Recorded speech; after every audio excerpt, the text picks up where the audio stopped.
É urgente ter paciência. Se você quer tirar os comunistas do cenário e dominar o espaço, você tem que ter paciência e agir de maneira, sabe, não parar, não precipitar e não retroceder. Tá entendendo? Então é isso. Não parar, não precipitar e não retroceder. Você vê que a maior parte do que eu disse nesse curso se refere àquele tipo de leitura que o Sertian chama de leitura formativa. Eu concentrei o curso nisso aí, porque me parece evidentemente esse é o tipo de leitura mais importante. E os outros tipos, eu não reconheço muito a existência do tipo de leitura que eles chamam inspiracional. Eu acho que isso aí entra bem também é um tipo de leitura formativa, então se reduziriam a 3. Fora disso, você teria a leitura informativa e a leitura por divertimento, por entretenimento. Eu acho que isso aí não vejo porquê isso deveria ser objeto de um curso especial, né, já que não implica nenhuma dificuldade, você está apenas, vamos dizer, alimentando de informações certos esquemas cognitivos que você já tem. Tá certo? Então, não creio que isso necessite uma atenção especial. Mas a questão da leitura formativa, ela realmente é básica, tá certo? E eu espero realmente que os alunos se concentrem mais nesse tipo de leitura. O material que existe para isso é imenso, tá certo? Nós nunca vamos terminar de assimilá-lo, e essa formação ela deve prosseguir pelo resto da sua vida. Mas, portanto, os cuidados que se deve ter com esse tipo de leitura são mais apurados, por assim dizer. E, como nós vimos, as dificuldades são duas. Quer dizer, primeiro, que as pessoas não entram na leitura, às vezes, com a expectativa correta. A expectativa é diminutiva, por assim dizer.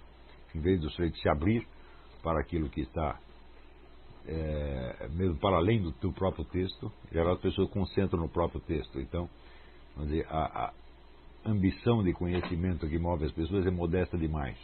Esse é um primeiro problema. O segundo problema é, vamos dizer, a pressa de você julgar. Veja, você julgar alguma coisa, quando você se coloca na posição de juiz, você está se colocando acima do objeto que você está julgando. Né?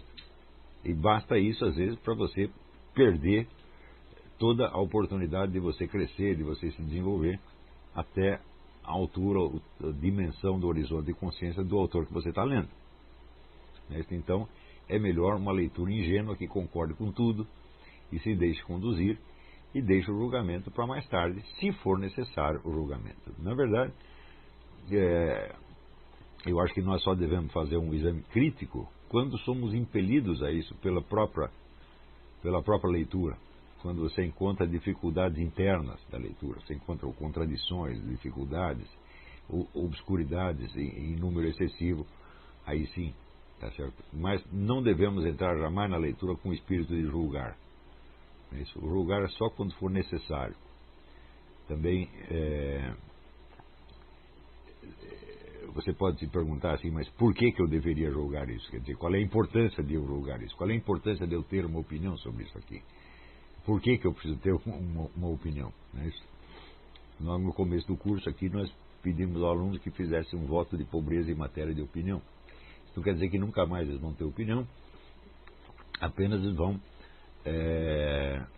alimentar a sua opinião com conhecimento, com experiência, com meditação, etc, etc, até que um dia, quando abrir a boca, é porque terão realmente algo a dizer.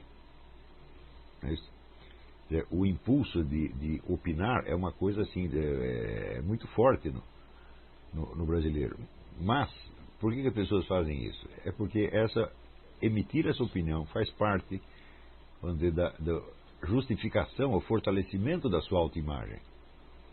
Tá certo? Então, é claro que quando o indivíduo emite essas opiniões, ele vai se apegar a elas pelo simples fato de que ele já as emitiu. Então isso começa a fazer parte da identidade dele. E aí entra num processo de autorreforço e não tem mais como sair disso. Quer dizer que mudar de opinião acaba se tornando muito difícil por causa disso. Ademais, a ideia de você fundamentar a sua autoimagem num conjunto de opiniões só pode resultar numa autoimagem muito frágil, porque justamente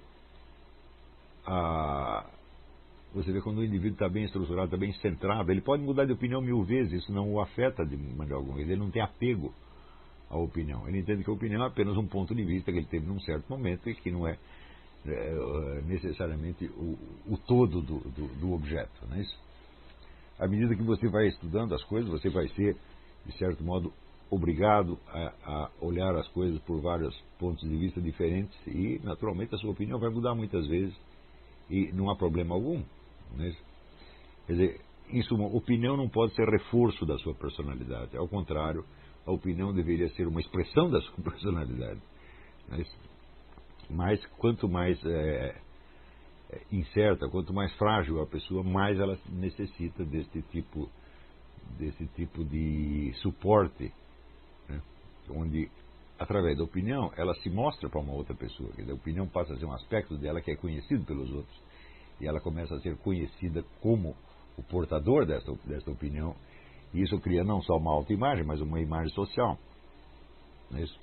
Isso é o procedimento mais comum na convivência social brasileira. Não é isso? Mas isso só pode ser, vamos dizer, uma indústria de personalidades muito fracas. Não é isso?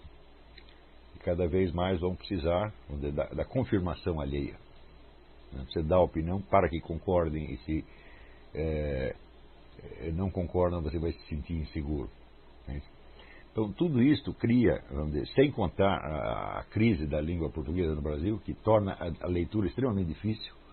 Quer dizer, tudo isso concorre para criar mais obstáculos à educação e mais ainda à autoeducação, da qual a leitura é um instrumento absolutamente fundamental. Então, tudo o que eu disse no curso é para ressaltar, vamos dizer, a ambição de tipo espiritual que você deve ter. Quer dizer, a ideia de você alcançar algo do mundo do espírito. Né, certo? E o mundo do espírito é o mundo da verdade. Né? Então, para tirar proveito disso, você precisa ter uma espécie de consciência permanente de que o mundo da verdade não é uma coisa que está na sua mente. A verdade não pode estar na sua mente. Tudo que está na nossa mente é puramente subjetivo, é um aspecto nosso e não tem nada a ver com os objetos. Isso também, a verdade, não pode estar inteiramente nos objetos, senão não seria totalmente estranha. E também não pode estar somente, vamos dizer, numa relação. Né? Isso porque quando eu estabeleço uma relação entre eu e um objeto, é só uma relação possível, só aquela que está se observando naquele momento. Tá certo? Mas o conjunto da verdade sobre aquele objeto transcende cada experiência que nós tenhamos dele. Então, o mais certo é dizer que a verdade é um domínio, um campo que transcende sujeito e objeto. E é isso que nós devemos ter sempre em mente quando estamos lendo. Estamos lendo em busca da verdade do que está no texto, tá certo? E não somente do texto. Tá certo? Nós podíamos até continuar lendo aquele ensaio do Honório Delgado. Vocês têm a cópia aí?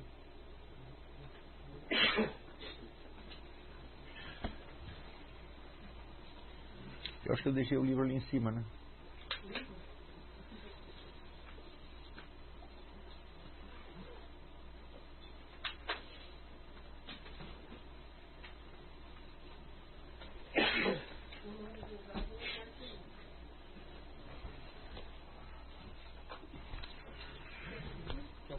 Ah, quero. Eu não sei onde deixei o livro.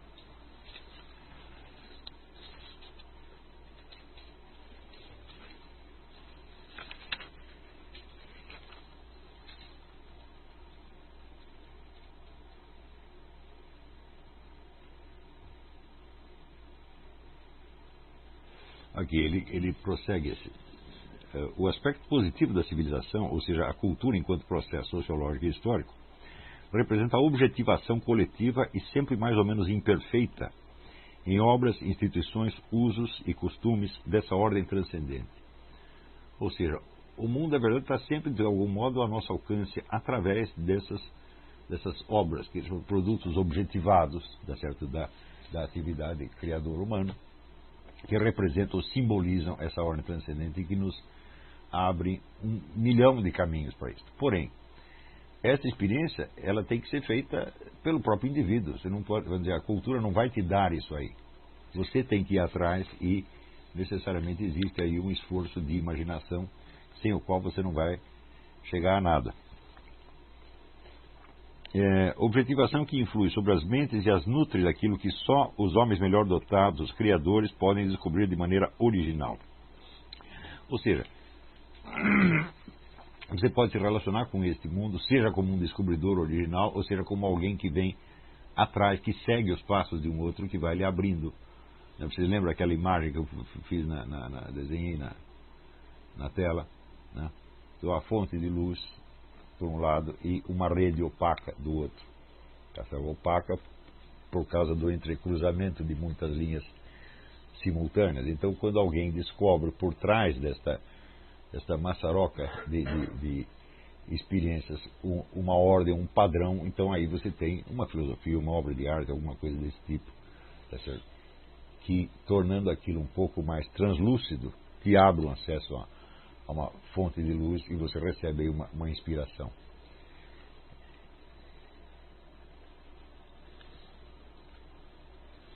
A cultura subjetiva se opera, pois,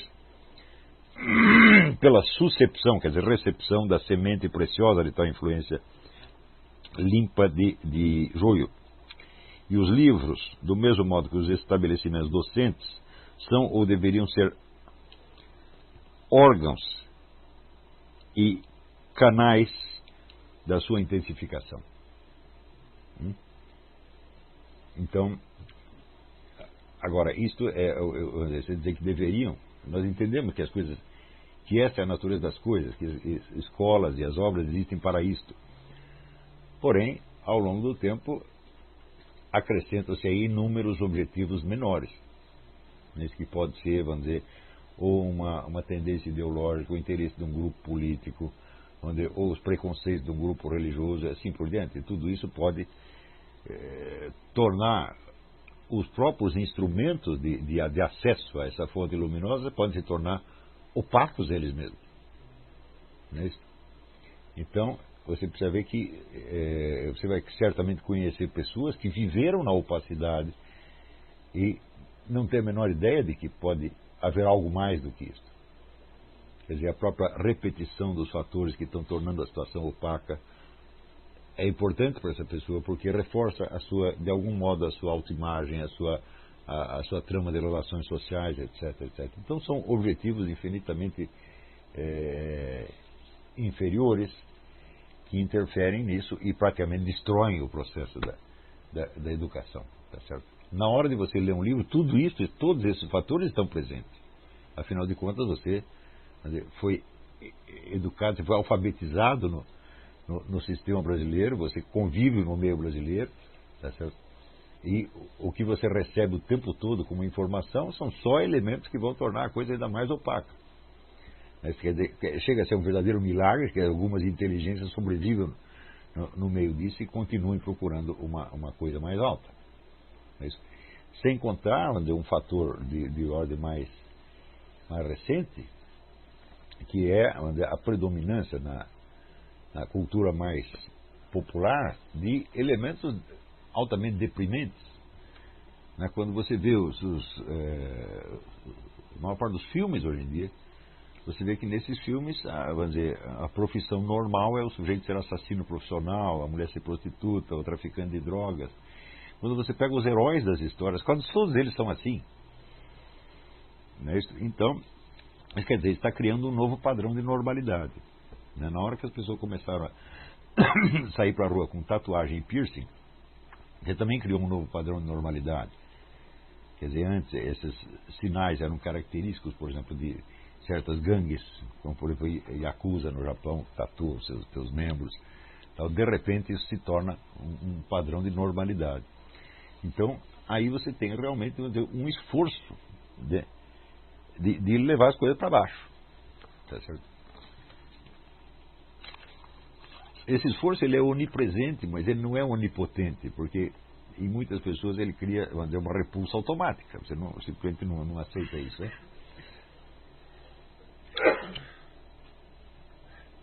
O mesmo processo observa-se na linguagem. Aí isso observa mais no Brasil do que aqui. Nós temos todo, vamos dizer, o problema da linguagem formal. Então, tudo o que nós dizemos tem alguma articulação. E essa articulação pode chegar até a perfeição das formas literárias superiores, tá certo? Mas essa articulação também ela pode se dissolver, vamos dizer, em interjeições, em berros, em gemidos, exclamações, etc, etc. E essa é uma tendência que é muito forte hoje em dia, né? Quando você vê esse pessoal ouvindo rap, por exemplo, né? Ali você praticamente só tem interjeição e xingamento, você não tem um discurso com começo, meio e fim. Também as pessoas vão se acostumando com isso, né? E se tudo isso fosse apenas um fator externo, não seria um grande problema, mas essas coisas se internalizam de algum modo. Mesmo que você as odeie, elas estão presentes e elas comem uma parte da sua atenção, né? Então, quer dizer que há aí aqui já está cheio aqui. Põe mais um pouquinho que está frio. Quer dizer, não deixa de haver uma certa necessidade de um certo esforço heróico para você se manter imune a todas essas coisas, né? Porém, quer dizer, a mais mínima concessão que você faça, quer dizer, a um meio inculto e grosseiro vai te fazer mal. Se você, por exemplo, quer conservar a amizade de certas pessoas que não têm interesse nisso, está lascado. Se você está se elevando culturalmente, você tem que procurar amigos que estão fazendo a mesma coisa. Tá certo? Os outros são apenas relações sociais, superficiais, mas cuja opinião não deve ter a mais mínima importância para você, né?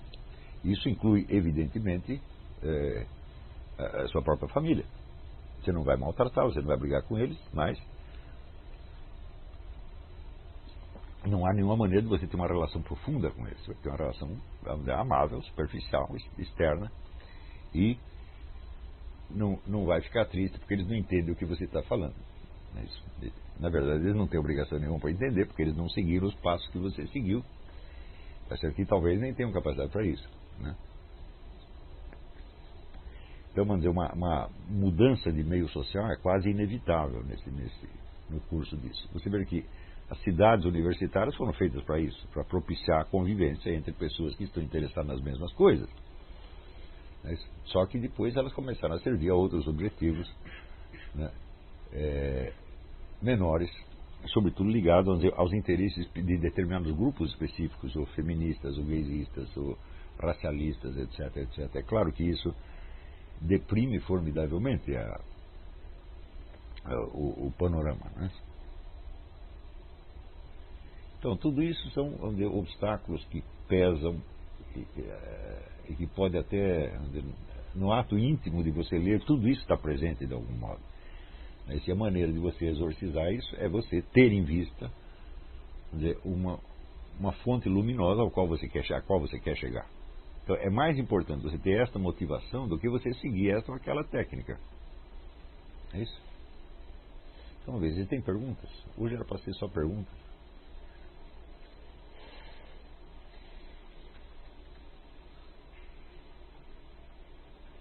Eu não sei se os alunos que estão assistindo online, que são alunos do seminário, que não assistiram ao resto do curso, estão entendendo o que eu estou falando. Mas com o tempo vão acabar entendendo de um modo ou de outro. Ademais, esse curso ele vai ser disponibilizado, mais tarde vai ser vendido para quem quiser comprar as gravações, né?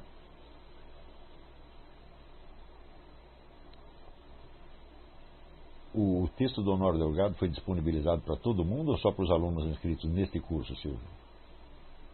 O texto? É. Não, já está para todos os alunos. Ah, sim. Enfim. Tem um link no chat. O link do texto está no chat. Ah, sim. Esse texto nós usamos, lemos algumas partes dele.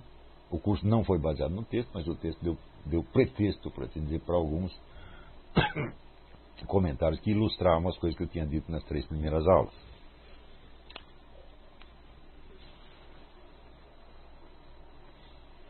Uma vez, estou à sua disposição para perguntas. Lá você falou na última Fale aula, bem alto. Quando você falou na última aula sobre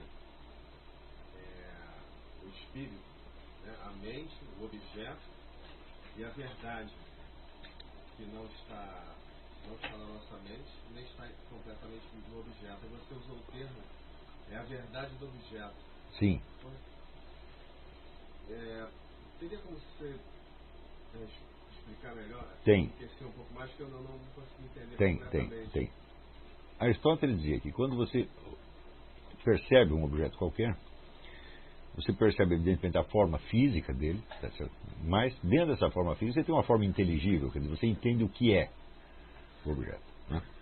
Acontece que essa forma inteligível, ela faz parte de uma espécie, está ligada com outra espécie, tem relações com todas as outras espécies, tá certo? De modo que nenhuma forma inteligível poderia ser percebida separadamente de toda uma rede de conexões. E isso é o que eu chamo a verdade do objeto. Vamos dizer, tudo aquilo que é sabível a respeito dele, embora você só saiba um pedacinho no momento. Quer dizer, todo e qualquer objeto é uma fonte inesgotável de verdade, porque nele estão não somente as verdades que compõem a sua forma inteligível, mas um conjunto de relações que ele tem em volta. Então, um conjunto de sentenças que eu pudesse formular sobre esse objeto, isso ainda estaria muito longe de ser a verdade do objeto. Certamente, se você passar o resto da sua vida falando sobre aquele objeto, você não vai esgotar a verdade dele. Não é isso? Por exemplo, quando você vê um animal qualquer, você vê uma vaca, bom, onde estava a vaca? Ela estava dentro do apartamento? Não, provavelmente estava num pasto. Então ela tem uma relação com aquele território. Da onde surgiu a vaca? Ela apareceu por si mesma, ela foi gerada por outra vaca. Ela tem toda uma história. Você não conseguiria fazer a árvore genealógica de uma vaca. E, no entanto, essa árvore genealógica existe. Isso é que é importante. Quer dizer, o campo da verdade ele é muito denso. Né? E justamente por ser denso é inesgotável. Agora, de certo modo, qualquer ato de percepção está abrindo você para esse campo da verdade. Do qual você, vamos dizer, é como se você lançasse você lança uma luz, que é a luz da sua atenção, mas essa luz tem um alcance limitado, ela vai até um certo ponto e depois para dentro está tudo escuro. Mas está tudo escuro para você, mas você sabe que a verdade está lá. Então é isso que, vamos dizer, na Bíblia diz caminhar diante de Deus, quer dizer, você estar diante da verdade o tempo todo. Você saber que ela está ali, ainda que ela esteja inacessível para você. Quer dizer, um dos grandes problemas da filosofia dos 3 últimos séculos foi que ao se concentrar na atividade do sujeito e querer explicar todo o processo cognitivo pela estrutura do sujeito, chegou a problemas absolutamente insolúveis. Você vai chegar, então, o resultado disso será algum tipo de kantismo, né? Onde todo o nosso conhecimento não passa da projeção das nossas formas cognitivas sobre um mundo que em si mesmo permanece caótico. Então, nós seríamos, por assim dizer, a fonte da verdade. A verdade não é o que as coisas são, mas aquilo que coincide com as formas a priori do nosso conhecimento. Você vai chegar nisso. E é claro que isso, evidentemente, é uma tragédia.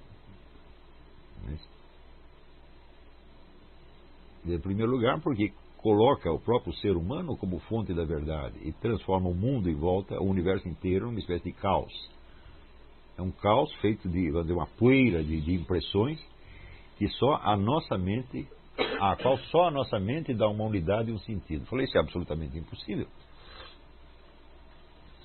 Eu vejo, por exemplo, que nós sabemos nos orientar no espaço, nós temos a noção de em cima, embaixo, direita, esquerda, para frente e para trás. Isso poderia ser uma forma da nossa percepção que nós projetamos sobre o espaço? Se fosse assim, eu só poderia conceber isso mentalmente, mas eu não poderia caminhar nesse espaço. Para que eu caminhe nessas direções, é necessário que elas me transcendam de algum modo. Eu que estou dentro delas, não elas estão dentro de mim.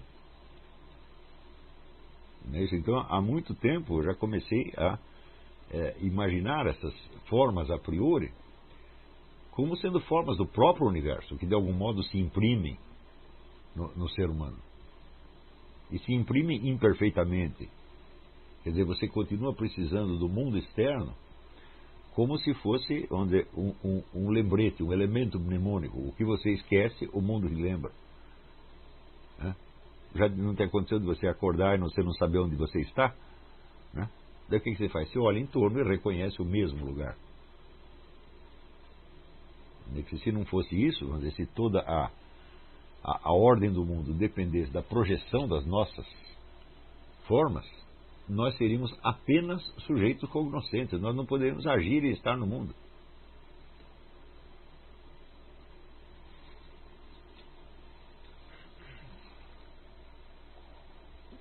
Então, quer dizer, em torno de nós você tem uma infinidade de objetos e das suas relações. E por cima e para além desse objeto, você tem a verdade deles. É verdade que os transcende infinitamente. Por exemplo, o simples fato, voltando ao exemplo do animal, né, quando você vê o animal, é só ele que está presente. Mas ele não saiu do nada. Como diz, ele tem uma árvore genealógica que remonta até o começo dos tempos. Isso é real, isso está lá nele. Mas ao mesmo tempo o transcende infinitamente. E você sabe que sem isso ele não existiria. Não é isso? Do mesmo modo, por exemplo, quando um casal tem relações sexuais, todos os ancestrais deles estão ali presentes. A árvore genealógica inteira está ali presente. Mas, senão não seria possível o ato da geração. E se você não percebe isso, então você está vivenciando a situação de maneira abstratista. Você está vendo só um pedacinho. Você recortou um pedacinho e só presta atenção nele. Quer dizer, esse é o pecado do abstratismo. Você achar que só existe aquilo no qual você está prestando atenção. Em vez de você ampliar seu círculo de consciência para vivenciar as experiências de uma maneira cada vez mais cheia. Cheia de todos os elementos que as compõem realmente. Diga. Esse ponto do abstratismo na vida do dia a dia, na vida do dia a dia, é normal eles terem uma experiência abstratista. Né? Sim. Quer dizer, a abstração é um elemento absolutamente necessário para a vida prática, mas não para a formação do seu espírito. Quer dizer, não é porque a situação prática me impõe tal ou qual limitação que eu vou decretar essa limitação como sendo, vamos dizer, a fronteira última do universo. Quer dizer, inclusive, o ato de abstração ele só é realizado de uma maneira perfeita e exata quando você sabe de onde você abstraiu as coisas. E sempre que esse ato de abstração se fecha em si mesmo, ele se torna imperfeito, ele se torna errado. Você não sabe que pedaço do que você está separando. Na verdade, se você pensar bem, a nossa própria existência de todos os dias é um pouco abstrata, porque nós mesmos somos abstrações até certo ponto. Aquilo que nós sabemos de nós mesmos é puramente abstrato. Eu não tenho conhecimento da minha realidade concreta. De vez em quando eu tenho algum vislumbre dela. Mas é o negócio, o mundo concreto, ele está sempre aí. Tanto o mundo dos objetos quanto o mundo da verdade. Ele está sempre aí, ele não vai fugir. Nada impede você de voltar a ele de novo, e de novo, e de novo, e de novo, e de novo. E você ir assim enriquecendo a sua vida interior, e ampliando o seu horizonte de consciência. Não é isso? Então, especialmente quando você vai examinar algum assunto em especial, não é isso? Você se concentra naqueles aspectos que chamaram a sua atenção. Mas você sempre tem que saber que existe algo por trás daquilo, algo que tornou aquilo possível. Esta é a pergunta. Para que estas coisas existam, o que mais precisaria existir? Para que esses seres estejam presentes, o que tem que estar por baixo deles e ausente? Não é isso? No começo do curso, eu dei alguns exercícios para as pessoas se acostumarem com essa ideia. Por exemplo, você sentir que você está em cima de um chão, e que esse chão se prolonga até o outro lado do planeta. né? E que há pessoas andando do outro lado. Isso é verdade. Nós não pensamos nisso no dia a dia, né? Isso quer dizer, a nossa mente funciona sempre na base da abstração. Não temos outro meio de funcionar. Mas, ao mesmo tempo, nós temos consciência da verdade que transcende o campo da nossa abstração, né? E essa abstração ela se torna mais rica e mais exata na medida em que você tem a consciência desse fundo, desse fundo sem o qual as coisas não poderiam existir.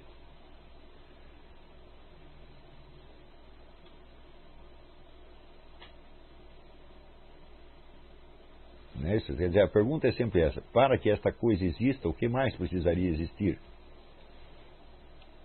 Veja, isso também tem um análogo naquilo que eu disse da leitura. Você está lendo uma afirmação do sujeito, você pergunta assim: para ele saber isto, o que mais ele precisaria saber? É? Ele escreveu uma parte do que ele sabe, mas para ele saber isso, tem uma outra coisa que ele tem que saber e que ele não escreveu. E vamos dizer, e isto é a verdade do horizonte de consciência dele. Está entendendo? E é justamente aí que você vai adquirir o sentido do que são, vamos dizer, os autores verdadeiramente grandes. São aqueles cujo horizonte de consciência se prolonga até uma região que você nem enxerga mais. Após que, em outros casos, o horizonte de consciência é tão limitado, né, que o próprio sujeito não se enxerga a si mesmo. Você leu meu livro sobre Maquiavel? Leu? Alguém leu aí? É? Então ali você fica demonstrando, o horizonte de consciência do sujeito é tremendamente estreito, né? Ele não enxerga o que ele mesmo está fazendo. Ele tem uma compreensão precária daquilo que ele do material que ele está lidando. Mas nesse caso, quando você fala em verdade do objeto e a atenção é voltada sobre si mesmo, no caso do Maquiavel não houve isso, mas quando você volta a atenção sobre si mesmo, é natural que vai ficar muita coisa de fora, vai escapar eternamente.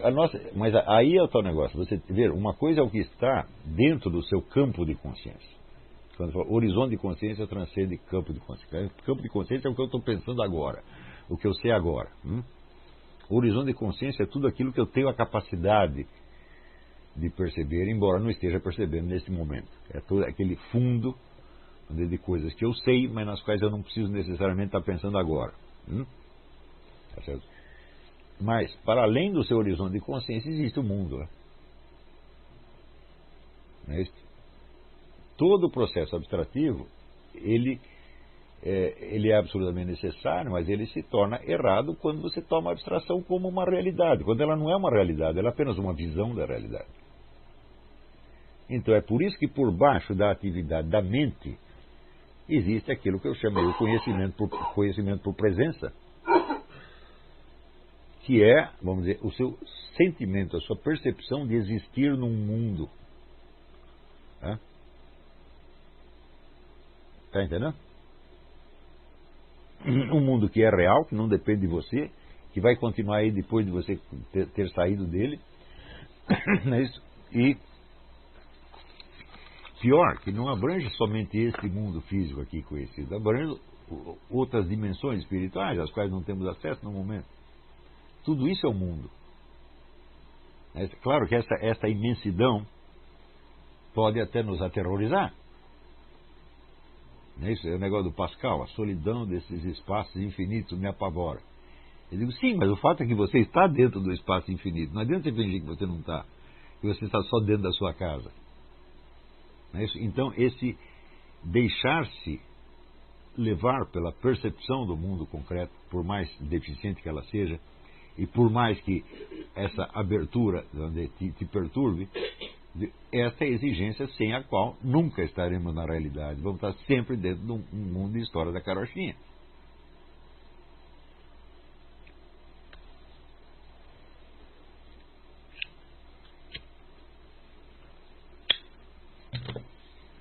Você vira, por exemplo, durante muito tempo eu estudei Karl Marx.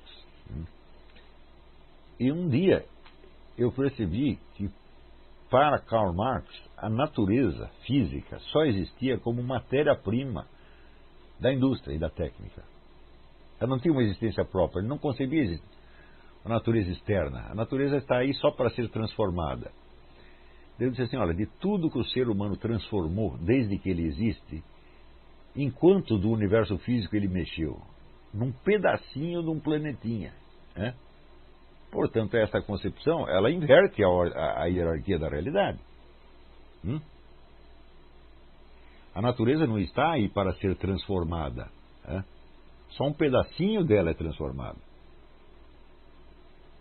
Então nós estamos dentro dela e nós sofremos as determinações dela, quer dizer, determinações das quais a ciência conhece apenas um pedacinho. Não é isso? Existem outras de dimensões que mal começam a ser exploradas, como por exemplo esse famoso fenômeno da ressonância mórfica, né, do Rupert Sheldrake, que é um campo novo e inexplorado, e que mostra, por exemplo, a simultaneidade de certos fenômenos que acontecem a milhares de quilômetros de distância. Então, aqui você tem um grupo de ratinhos que está aprendendo a sair do labirinto, e na hora que ele descobre a sair do labirinto, um outro grupo de ratinhos do outro lado do mundo descobriu a mesma coisa. Então, isso quer dizer que existe entre eles um tipo de ligação que nós não conhecemos. Isso quer dizer, toda hora a ciência descobre mais desses fenômenos, ela descobre mais problemas do que soluções, mais perguntas do que respostas, e isso é normal. Quer dizer, o fato de você estar num universo em aberto, que te transcende infinitamente, quer dizer, bom, se você não tem este sentido, você está fora da realidade. Porque essa é a condição na qual você está, não só o universo espacial, mas o universo temporal também. Pensa bem, até onde você conhece, por exemplo, a história da sua família? Os ingleses costumavam dizer que no Brasil ninguém sabe quem foi seu avô. É isso? Então, quer dizer, as árvores genealógicas terminam 2 gerações para trás. E, no entanto, todas as tendências hereditárias estão em você. Você as carrega, só que você não sabe quem elas são. Você estuda aquele negócio do Zondi, da psicologia do Zondi, você vai ver o peso enorme que os antepassados têm na formação da sua conduta, das suas emoções, etc, etc. Então, esse é um bando. Ele compara um bando de personagens que está dentro de você, exigindo que você repita o destino deles. Mas você não os conhece.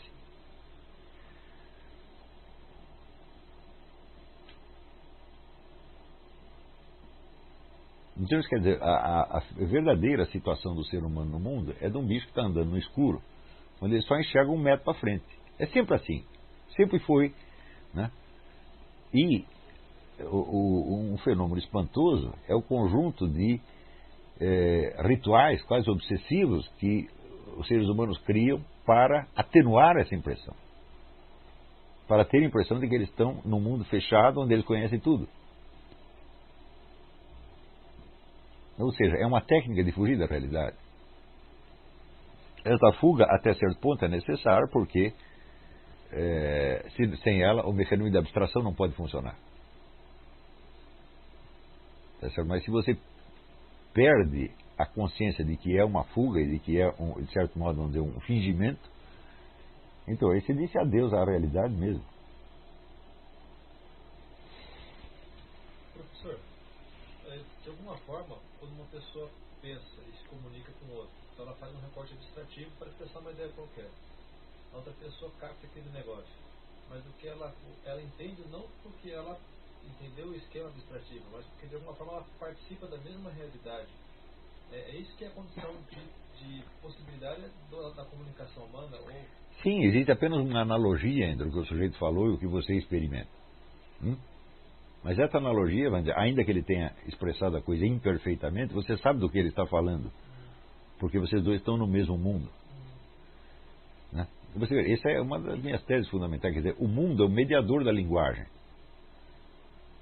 Se não existisse o mundo em torno de nós, a linguagem não poderia funcionar de maneira alguma. Se você veja, é possível 2 pessoas se comunicarem sem uma saber a língua da outra. Você aponta um objeto, por exemplo, mas para isso o objeto tem que estar presente. Está num país estrangeiro, você não fala a língua, Aí você vai no supermercado e mostra uma salsicha, E se isso é possível, porque a salsicha está ali. Não é isso? Agora, não seria possível a comunicação entre dois falantes que não tivessem presença física? Então, quer dizer, longe da linguagem cobrir o mundo, ao contrário, ela se consiste apenas em uma série de fios soltos, num espaço infinito em volta. E você entende o que os caras estão falando? Não porque a língua esteja no sistema, não porque vocês falam a mesma língua, mas porque estão no mesmo mundo. O mundo, portanto, não se refere somente aos objetos dos quais você está falando, mas às intenções e gestos das pessoas.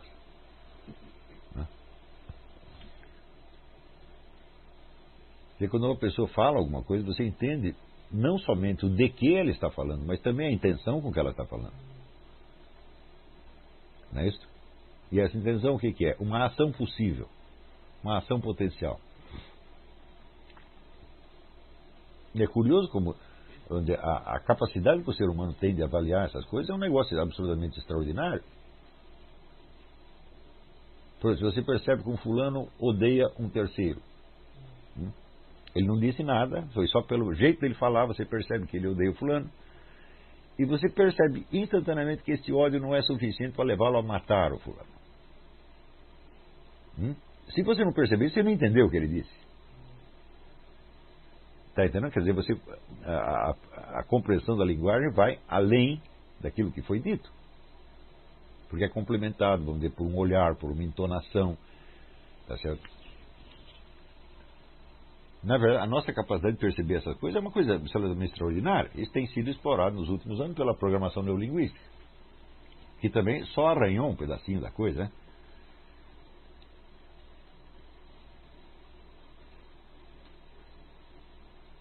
Agora, isso tudo, essa percepção também está presente na leitura. Eu noto, por exemplo, que nos últimos anos, eu vejo isso assim, sobretudo por mensagens na internet, por blogs, etc. As pessoas no Brasil estão com dificuldade de perceber o tom que uma coisa foi falada.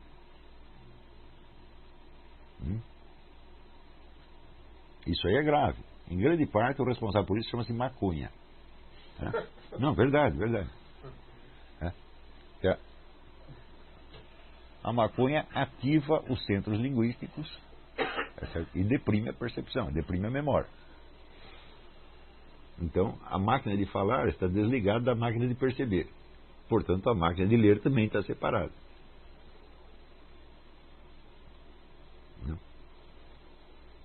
Outro dia eu fiz uma piada, o sujeito disse que foi um desabafo. Eu digo, como um desabafo? Eu estou falando de gozação. Quer dizer, ele não percebe o tom. Ele acreditou na piada, literalmente. Mas tanto que hoje as pessoas, quando fazem piada, elas têm que avisar que é piada, porque senão ninguém percebe.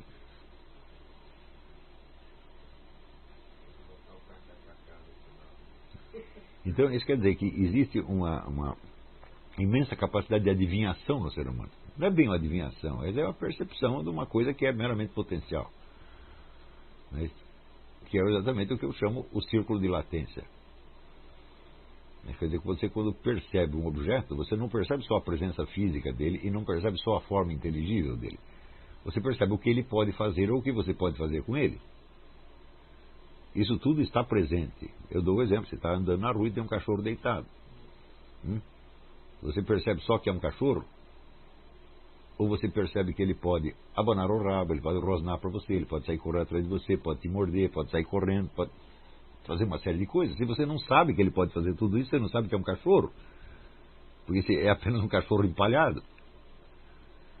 Não é isso? Então, a percepção desta força que está presente nos objetos, força ou de agir ou de padecer uma certa ação, tá certo? Essa percepção é imediata. Você está vendo um monte de livros, aí você pode lê-los, mas não pode comê-los, ou não sabe. Quer dizer, a forma deles não admite essa ação. Não é isso? Você sabe que eles podem cair da estante, mas eles não podem sair voando. Em tudo o que nós percebemos, existe esse círculo de latência. E se some o círculo de latência, então você não está percebendo nada. Está percebendo apenas formas estáticas que não querem dizer coisa nenhuma. E, no entanto, eu digo, com que órgão dos sentidos você percebeu o círculo de latência? Com nenhum. Hã? Quer dizer, isso não é propriamente uma percepção sensível e não é somente, vamos dizer, uma atividade da sua mente, não é um pensamento que você faz. Por quê? Porque você sabe isso imediatamente. Você não precisa pensar. Então, é uma percepção e, ao mesmo tempo, ela não pode ser atribuída a nenhum dos órgãos dos sentidos. Mas algumas latências são comunicadas pela própria forma física do Sim. indivíduo, né? Sim. Claro. Não, em geral elas são. Normalmente é isso. Você vê uma árvore, você sabe que ela não vai sair voando. Mas você sabe que ela tem uma raiz, que ela não nasce na superfície. Você sabe que ela está fincada de algum modo no solo. Ainda que você nunca tenha visto uma raiz, ela está fincada. Então tem alguma coisa para baixo. Tudo que a gente percebe, a forma sugere as ações que aquele objeto pode desempenhar e as ações que ele pode sofrer. Essa percepção não é total e nem sempre é exata, mas ela está sempre ali. E ela nunca está ausente. Né?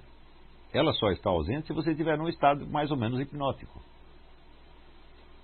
onde você percebe somente a forma externa, o recorte, por assim dizer, o formato. Tá certo? Mas é como se fosse uma presença fantasmal aí, né? Agora, você imagina, vamos dizer, numa leitura onde você tem uma presença humana que escreveu tal e qual coisa, mas no círculo de latência, como é importante. Oi. Diga. Qual é a pergunta? Fale bem alto. Dante Henrique, ele pergunta como dosar a ansiedade na leitura e como calibrar a atenção para que outras leituras e conhecimentos e saberes não interfiram na leitura em tudo. Bom, essa coisa não tem solução. Isso aí depende do seu improviso. Né? É claro, por exemplo, veja, existe a ansiedade de ler mais. Né? Quer dizer, pela própria mecânica, até ótica. Você quer prosseguir e outras palavras, e outras. E daí a atividade ótica passa na frente da sua atividade imaginária. Esse é um problema. Eu não sei como resolver isso, senão você voltando lá de novo. Quer dizer, vale a pena você até ler mais devagar para que isso não aconteça. Agora, que outras leituras vão interferir na sua leitura é inevitável. Por exemplo, você está lendo, supondo que você está lendo palavras que você já conhece de algum modo. Então essas palavras já trazem uma carga semântica anterior. Essa carga semântica anterior ela não vai te atrapalhar. Você vai supor que a carga semântica que está no texto é mais ou menos a mesma que você já conhece, mas pode haver alguma nuance diferente. Mas se você não tivesse o conhecimento da carga semântica anterior, como é que você ia perceber essa diferença? Então quer dizer que as outras leituras anteriores, elas não têm necessariamente que atrapalhar, ao contrário, elas ajudam. É o negócio que diz o Borges, para você entender um único livro, você precisa ter lido muitos livros. Mas também existe, claro, existe a associação de ideias. O sujeito usa determinadas palavras que você leu num outro contexto e você dá a essas palavras o mesmo peso que você já conhece. Às vezes você faz isso errado. Uma coisa pode não ter nada a ver com a outra, quer dizer, uma associação fortuita que se deu na sua mente e que não está na intenção do autor, não está no texto. Né? Isso aí você vai ter que corrigir um por um pelo resto da sua vida. Sem contar o fato de que no meio brasileiro certas palavras já estão imantadas de valores emocionais independentes dos seus significados e dos seus referentes. Não é isso? Então, vamos dizer, o que eu chamo de comunicação animal, que a gente fala certos sons que imediatamente vão despertar certas emoções sem referência à realidade externa.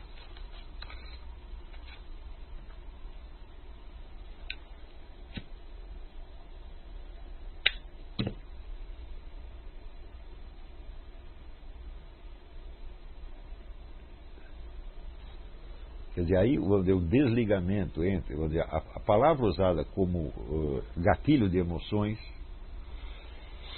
pode funcionar independentemente de qualquer referência externa. Isso funciona realmente. É um método hipnótico, na verdade. Isso, quando o hipnotizador encosta o dedo na sua mão e diz que é um cigarro e a sua pele aparece queimada, tá certo? Não havia cigarro nenhum, não havia o objeto capaz de produzir aquela ação. Isso tudo se deu dentro da sua mente. Foi a comunicação direta entre a palavra do hipnotizador e o seu cérebro. Tá certo? Eu acredito que a maior parte do que se fala e se escreve no Brasil hoje é assim. Quer dizer, uma comunicação puramente hipnótica. Mas as pessoas não se lembram de olhar para o objeto e dizer, peraí, mas do que você está falando?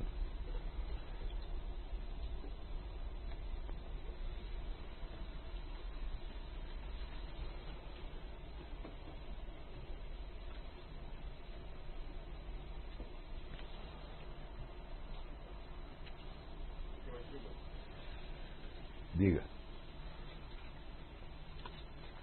Rafael Santos pergunta.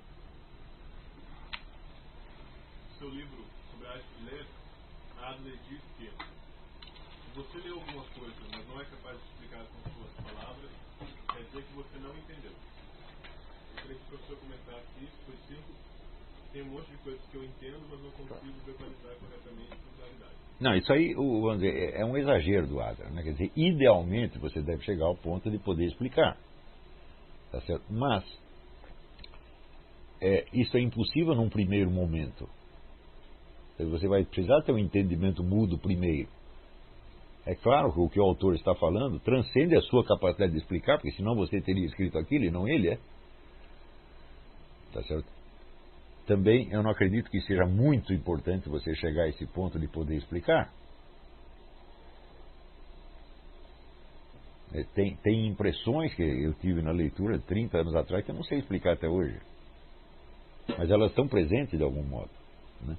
Quer dizer, ele está dizendo isso quando se refere, vamos dizer, a conceitos abstratos. Aí o ideal é que você de fato os domine e consiga explicá-los. Mas, por exemplo, quando você lê a Divina Comédia, como é que você vai explicar aquilo, meu Deus do céu? Hã? Você pega o primeiro verso, né? No meio do caminho desta vida, né? O que quer dizer esse meio do caminho? Pode querer dizer tantas coisas, você nunca vai esgotar. Então, Tem que ser outro Dante. Claro, você teria que ser outro Dante. Então, evidentemente, ele está falando de explicações, conceitos abstratos, não de símbolos poéticos, né? Olá, como você comentou a respeito do Adler, que a perspectiva dele é diferente do que você procura obter, transmitir para os seus alunos, quando ele fala que você não consegue explicar, talvez seja algo dentro da dimensão do que ele ensina, equivalente ao que você diz, você tem que tomar posse daquele conhecimento. Isso não necessariamente, às vezes você explica aquilo, mas você introjeta aquele conhecimento. Sim, mas passa a fazer parte de você. Quando se trata de símbolos poéticos, esse introjetar, esse tomar posse, não quer dizer que você seja capaz de explicar aquilo. Sim. Mas, sobretudo, você nota que o indivíduo entendeu uma mensagem poética quando ele observa análogos dela na vida real. Mas esses análogos são ilimitados. Então, Por exemplo, não é normal você, quando você está explicando alguma coisa, você de repente vai ilustrar aquilo, você lembra um verso. Então você está dando mais um exemplo, mais um análogo que apareceu. Quer dizer, você está reconhecendo na realidade análogos daquilo que ele diz. Isso mostra que você entendeu. Ainda que você não consiga explicar aquilo, né? Na verdade, a explicação, vamos dizer, de um poema seria apenas um conjunto de análogos que você fez. E pode haver outra explicação, e outra, e outra, e outra, e outra, isso não acaba mais. Assim como se você estiver falando texto sacro da Bíblia, então aí que a coisa não acaba mais mesmo. Agora, o Adler está dizendo isso porque aí tem que explicar. Os alunos que não estavam durante a semana pularam essa parte. O método do Adler é feito para criar um cidadão consciente da democracia americana capaz de discutir os assuntos públicos. E supõe que exista uma democracia funcionando, que existam valores e leis conhecidos de todo mundo, tá certo? E que a ordem política esteja funcionando. Essa situação não se cumpre no Brasil, evidentemente. Então, o objetivo do nosso curso não pode ser isso. O nosso objetivo é fazer pessoas que consigam sobreviver, tá certo? Num meio culturalmente deprimente, não é isso? E que possam, por si mesma, exemplificar uma ordem ideal nas suas obras e nas suas pessoas, e possa mais tarde inspirar outras pessoas. Esse é o nosso objetivo. É muito mais ambicioso, pensando bem, do que o Adler. O Adler está preparando as pessoas para uma circunstância social que já está pronta e que, de certo modo, os favorece. E nós estamos preparando pessoas para atuar num ambiente onde tudo os desfavorece. Você tem que abrir, você não tem uma estrada pronta, você vai ter que abrir a picada no facão.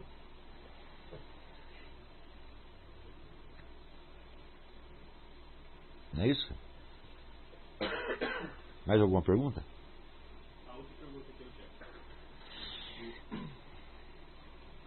Alan Emanuel pergunta: professor, o senhor poderia falar um pouco a respeito do processo pelo qual os grandes escritores alcançam as chamadas impressões autênticas? Bom, em primeiro lugar, não é que eles alcançam as impressões autênticas, eles têm impressões autênticas, né? Que dessas impressões são anteriores à criação de qualquer obra. Quer dizer, na hora que ele começa a escrever, ele já tem experiência da vida. E para ele se tornar um escritor que vale a pena ler, é necessário que ele tenha buscado ter essas impressões autênticas, de ver as coisas como elas realmente são. Ou, se for um autor de tipo idealista, como elas deveriam ser. Quer dizer, ele não pode estar com a mente só recheada de estereótipos. Não é isso? Tem um escritor inglês, Martin Amis, que ele diz que a literatura é a luta contra o clichê. Quer dizer, o que é um clichê? O clichê é um topos, é um lugar comum que se repete e que tem por si mesmo uma força hipnótica sobre você. De maneira que, em vez de você ver as coisas das quais se está falando, você tem aquela impressão emotiva a partir da própria palavra. Não é isso? Então, você pode ter discursos inteiros que são assim, onde nada corresponde a objeto nenhum e, não obstante, suscita as emoções requeridas. Não é isso? Como, por exemplo, eu acabo de ler documento da CNBB falando dos pobres gays que são assassinados. Então você tem a impressão de que existe uma onda de assassinato de gays. Na verdade não existe. Mas isso provoca uma emoção. Sobretudo se o cara é um militante gaysista. Ele já se sente uma vítima de assassinato. Então você não está falando, vamos dizer, de uma situação real que está sendo expressa por palavras. Você está falando, vamos dizer, de uma impressão criada apenas por palavras. Quer dizer, não passa pelo referente, você só tem signo e significado. O referente, em vez de ter algo a ver com o objeto, o referente é apenas criado pela emoção do ouvinte. Então, se você pensar bem, as discussões públicas brasileiras são quase todas assim. E as pessoas não ficam viciadas nisso, né? Mas isso é um tipo de histeria, né? É, claro, isso é sintoma histérico. O histérico não acredita no que ele vê, nem no que ele sente, e ao contrário, ele sente aquilo que ele disse, ou aquilo que ouviu. Então aí você está exatamente nos antípodas do que é a literatura. A literatura é obra de pessoas que veem com seus próprios olhos, ouvem com seus próprios ouvidos e, de algum modo, conseguem transpor isso numa linguagem. O que é uma operação sempre difícil, porque a língua é a mesma para todo mundo e as impressões são pessoais e diferentes de um por um. Então, quer dizer, você vai ter que adaptar a língua às necessidades expressivas daquilo que você percebeu. Então, no fim das contas, vamos dizer, é um problema moral. De você se apegar ao que você realmente percebeu, ainda que seja difícil de expressar. E, na verdade, a impressão autêntica é sempre difícil de expressar, porque tudo que nós recebemos como linguagem são lugares comuns. Nós estamos submetidos a um bombardeio de lugares comuns o tempo todo. Então, nós não estamos habilitados a dizer aquilo que nós percebemos. Estamos apenas habilitados a repetir o que outros já disseram. E a simples aquisição da habilidade de falar como os outros já é um problema. Você imagina, por exemplo, um neguinho que entra na USP e que vê aqueles professores falando, ele até adquirir aqueles trejeitos, aqueles cacoetes, aquela coisa toda. É um problema difícil, é? Quer dizer, a aquisição de uma habilidade, mas essa habilidade sufoca a sua inteligência, a sua capacidade de expressar impressões autênticas.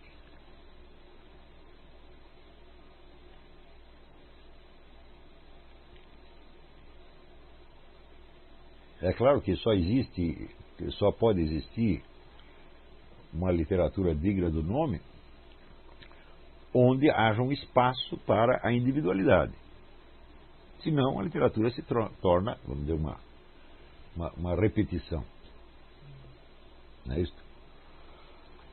Durante grande parte da Idade Média, não tem nenhuma literatura que vale a pena, porque você só tinha atividade mais criadora, ou nas artes plásticas, ou na filosofia. Mas a literatura era apenas um negócio didático para as massas que repetia sempre as mesmas mensagens. Então a gente não tem por que ler essas coisas hoje. Então logo começa, vamos dizer, a civilização urbana permite um certo desenvolvimento da individualidade e começa a aparecer uma literatura mais interessante. Também, se você observar assim, você pega a história da União Soviética. Mas é claro que existiu uma imensa literatura soviética, mas moldada segundo os cânones do partido, etc. Só que ela não tem interesse para nós, porque é tudo igual. Então, somente os dissidentes, os caras que estavam na cadeia, é que tinham uma individualidade suficientemente desenvolvida para fazer uma literatura interessante. É mais doutrinação, né? Sim, mas não é bem doutrinação, era uma macaqueação de formas, né? O intuito podia ser doutrinário. Né? Mas durante a Idade Média, a literatura, o teatro, né, medieval, e a literatura soviética, elas ainda, não é a expressão adequada, mas poderia dizer que elas estavam a serviço de uma hegemonia cultural. Sim. Mas a impressão que hoje, como você está pensando no Brasil, não é isso. É só aquele fenômeno do conselheiro acástico, sabe? A repetição de Sim, esse aspecto de macaqueação no Brasil transcende infinitamente o problema da hegemonia cultural. Vamos dizer, começa com uma luta pela hegemonia cultural, mas hoje não é mais isso, não. Quer dizer, hoje é uma incapacidade consolidada mesmo, quer dizer, é uma crise da linguagem, uma crise da inteligência. Então, de certo modo, essas pessoas nem podem ser doutrinadas mais. E não podem nem precisam, né?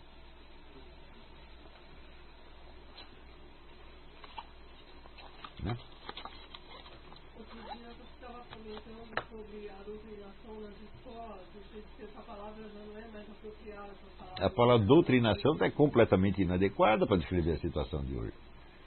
O que você tem, vamos dizer, é um repasse de cacoetes. Não é isso? De condutas histéricas, na verdade. O Carlos Nadalim, observando as escolas, assim, ele tem uma tese que hoje no Brasil essa dominação ideológica não se passa pelos materiais didáticos, como é a preocupação dos conservadores, né? Com os livros, com os materiais didáticos, mas por meio da macaqueação que o aluno faz do professor. Claro. O professor bem treinado das universidades. Quer dizer, o essencial ali não é o material didático, não é o livro, é a presença do professor. Claro. Tem conteúdo bom, ruim, ideologicamente orientado, o aluno não pega nada. Porque ele não tem as habilidades necessárias para transformar a leitura. E eu acho que o processo hoje não é doutrinação, eu acho que é imbecilização mesmo. Não é um modo de dizer, não é uma coisa depreciativa.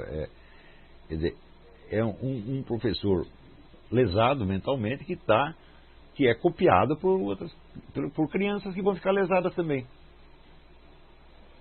Você disse uma vez que para doutrinação tem que ter, tem de haver um pouco de inteligência. É evidente, é evidente. Assimilar aquela doutrinação. Para haver uma doutrina, precisa haver uma doutrina contrária. Precisa haver alguma discussão, alguma dialética. Mas isso não existe. Eu sou incapaz de pensar qualquer coisa fora daquele universo delas. Eu não tenho nem com quem discutir.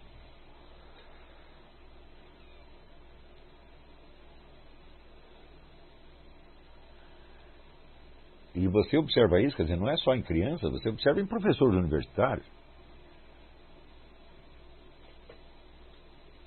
Professor, que bicho estranho é esse chamado consciência humana?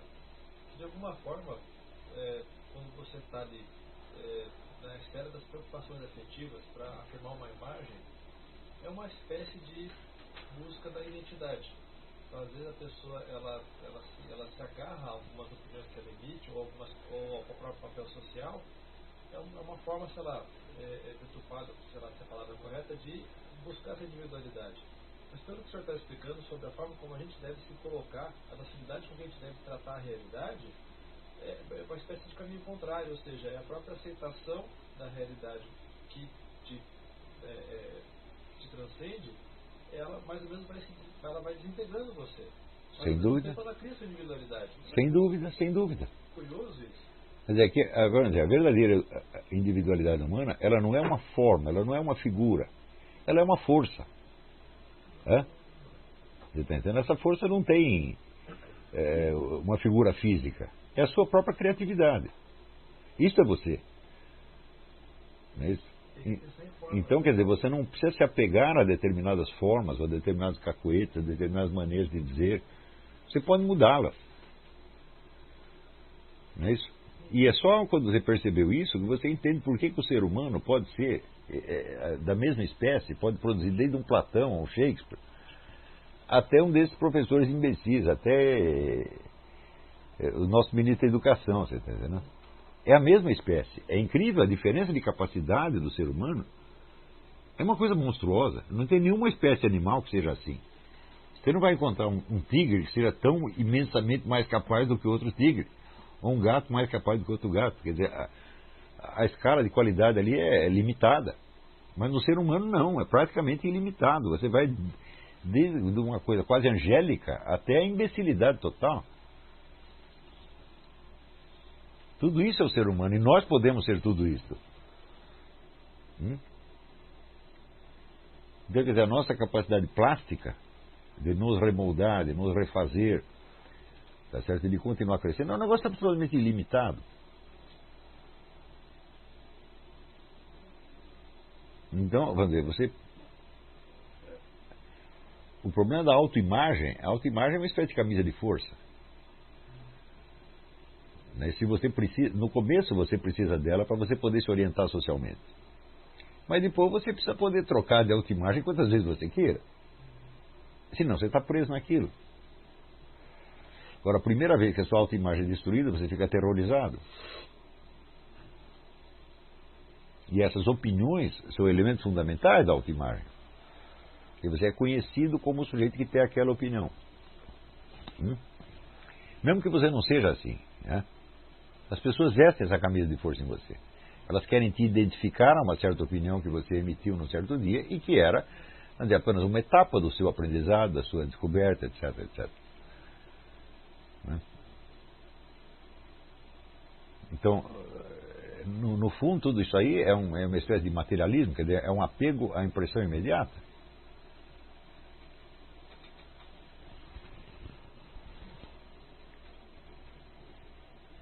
Então, se você pensava na escala de imortalidade da alma, não é isso? Então, será que a sua alma imortal tem as mesmas opiniões que você tem agora? Não, as suas opiniões terão ido todas embora. Não é isso? Imagina que você tivesse acesso, vamos dizer, a um universo infinitamente mais rico do que esse e você fosse muito mais inteligente do que você é. Você conservaria as mesmas opiniões, os mesmos cacuetes? Não, se esquecer tudo isso, ia continuar sendo você mesmo. Porque você não era nada disso.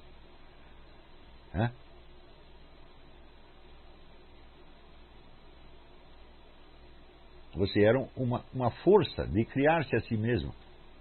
Isso que é a consciência humana. A consciência humana, ela se cria a si mesma à medida que ela se amolda às formas da verdade. Isso é tudo que nós somos. Você pode comparar, mas é um foco de luz, um pequeno foco de luz, né?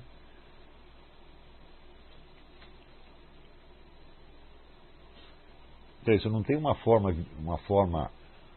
um formato, por assim dizer, né? Ela tem uma forma, claro, no sentido inteligível da coisa.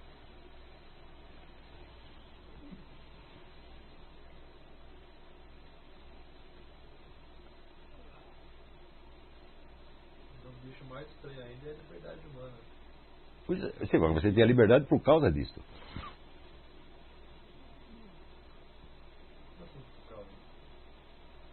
Por que você é capaz de se refazer? Senão não teria liberdade alguma. Senão teria que se repetir infindavelmente. Né? A gente às vezes Se você não tem nem a liberdade de mudar de opinião, como é que vai falar em liberdade humana? Coisa, um somatório de situações tão conjunturais, de tantas circunstâncias, de tantas coisas fortuitas, é aquilo que de alguma forma vai se impregnar no seu ser eterno. Não seria isso? Porque de alguma forma a nossa existência, a consciência que fica fazendo recorte. Nada vai se impregnar no seu ser eterno. Nada. A nossa... Absolutamente nada. Tudo o que te aconteceu não tem importância nenhuma. Mas não é isso que é o perdão dos pecados?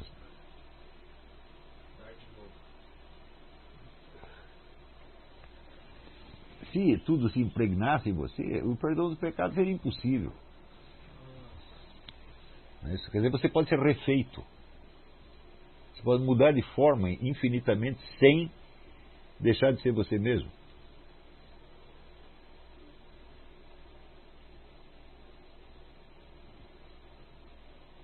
Olha assim, olha uma série de fotografias suas desde que você era pequenininho, vê quantas vezes você já mudou de forma.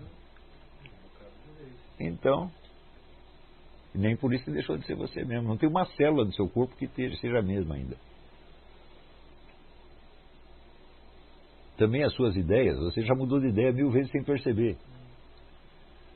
Então isso não tem importância. Só tem importância, mas é aquele núcleo da sua consciência. Isso aqui é você.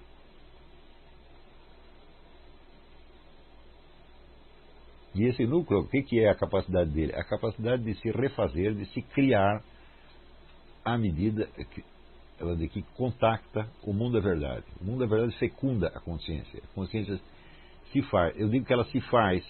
Ela não é feita pelo mundo da verdade. Ela se faz porque a iniciativa é dela.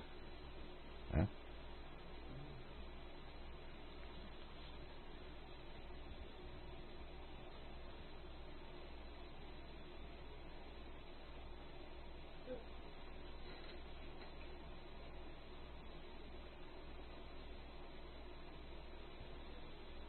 Na escala religiosa é isso que se chama a santificação e a divinização. Mas o que eu estou falando é uma coisa bem anterior a isso. Né?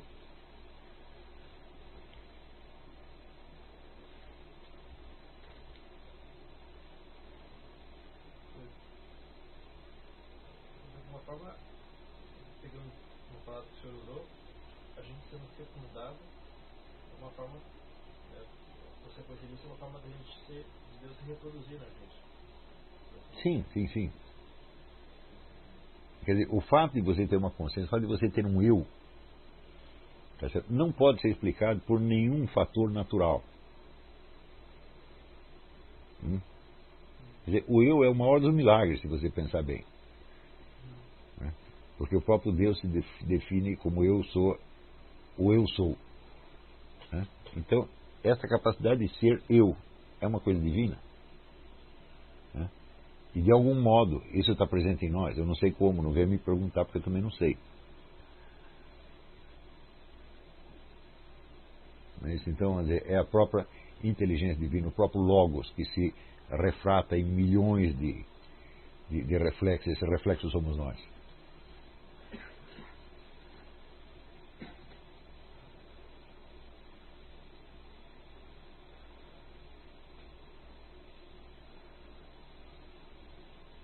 Então você vê, desde vamos dizer, dessas alturas do espírito, Até a miséria do nego que está totalmente preso à repetição de coisas insignificantes, né? Mas tudo isso é a humanidade. A humanidade tem todas as possibilidades. E nós, cada um de nós tem todas elas. E note bem que não é porque nós temos acesso a essas alturas que nós nos libertamos do outro lado. Não, de jeito nenhum. A vida inteira estamos presos a isso aí. Porque isso é a situação humana. E no fundo era isso que Aristóteles queria dizer com o animal racional. Você não pode esquecer que quando ele vai explicar o que é a razão, né? A razão não é só a capacidade de pensar, não é só a capacidade de fazer silogismos, a razão é nous, é espírito, tá certo? Então, um animal dotado de espírito, mas que não deixa de ser animal por causa disso, né? E que, portanto, está preso a todo aquele mundo do reflexo condicionado, da repetição, etc, etc.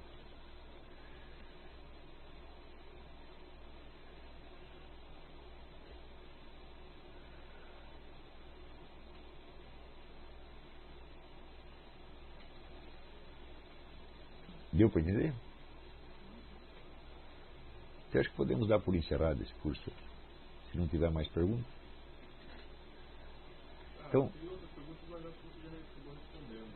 é? Tem uma aqui.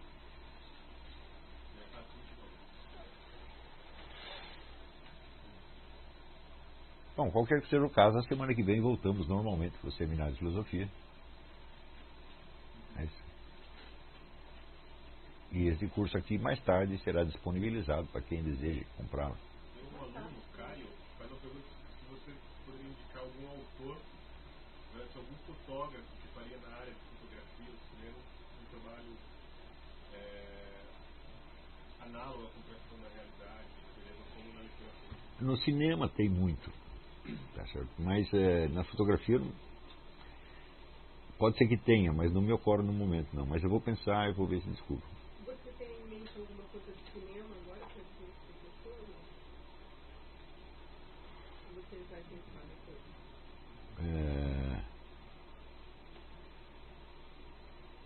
Eu nunca pensei nos filmes sobre esse aspecto, né? Não, prefiro responder, não sei. Mais tarde eu penso. E o Alexandre Miller Ribeiro pergunta, num país com a linguagem como está, o nosso, qual lhe parece o grande desafio para quem pretende fazer literatura de ficção? Bom, então, em primeiro lugar, você vai ter que começar por trabalhar esta linguagem que existe.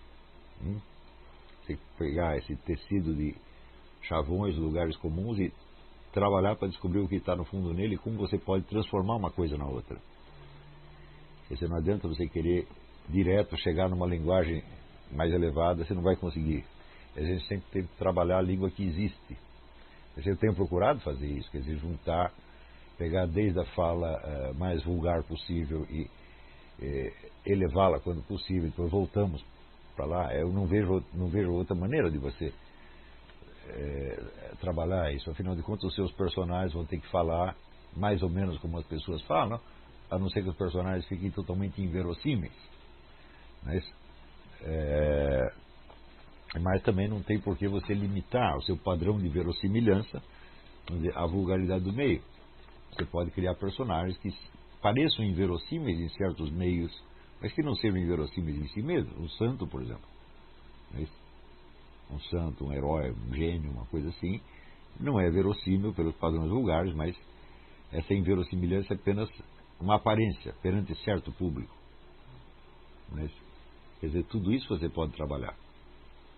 Mas você reencontrar a articulação da linguagem por trás dessa desarticulação presente, eu acho que essa que é a função. Mas o segundo lugar seria documentar a verdade da experiência de ser brasileiro nesses últimos 30 ou 40 anos, que a literatura não documentou de maneira alguma. A nossa literatura parou em maio de 68. Né? Quer dizer, até hoje é só a choradeira de comunista que foi perseguido, coitadinho, pela ditadura militar. É só nisso que se pensa. Parece que isso foi a última experiência brasileira.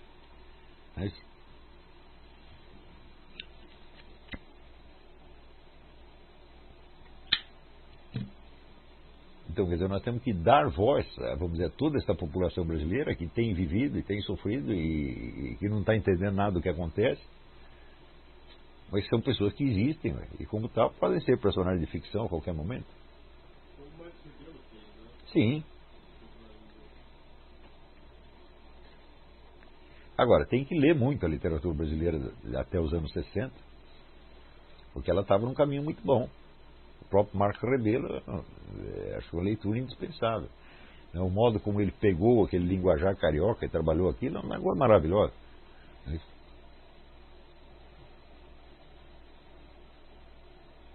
Então tá bem. Encerramos aqui o curso com Tornar-se Leitor Inteligente. Sábado que vem voltamos com o Seminário de Filosofia normalmente. Até a semana que vem. Muito obrigado.